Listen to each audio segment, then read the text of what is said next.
Әке, мен мындай тауып алдым. Ой, балам, жарайсың. Бұның не нәрсе екенін білесің бе? Я, әке, атыратын ғой. Балам, неге сөзіңнің жаны бар, бірақ атыратын емес. Жылқы малы өте қасиетті мал. Бұл қамшы деп аталады.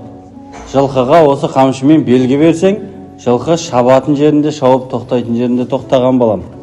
Бұл қазақтың әрбір заты киелі. Бұл қамшымен ата-бабамыз кезінде адамдарды емдеген, жындарды шығарған. Түсіндің ба, балам? Иә. Енді түсіндің ғой не нәрсе екенін бұның. Иә. Не нәрсе бұл? Қамсы. Әй, жарайсың, балам. Балам, мынаны тауып алған жеріңе апарып, егесіне қайтарып бер. Мақұл ма? Жоқ.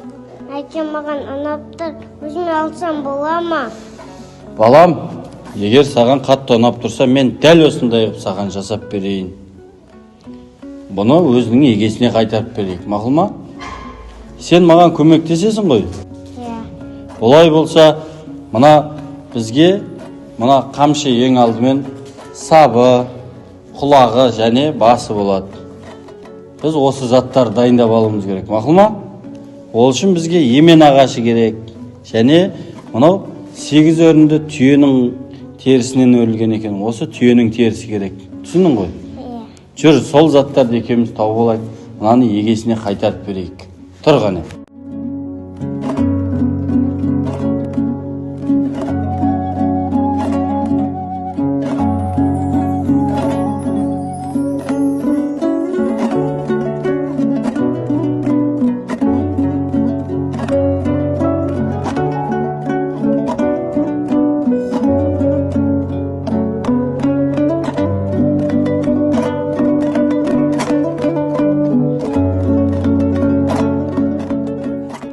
Ал балам, олай болса, мен саған қамшы істеп үйреттім, қамшыңды істеп бердім, құтты болсын.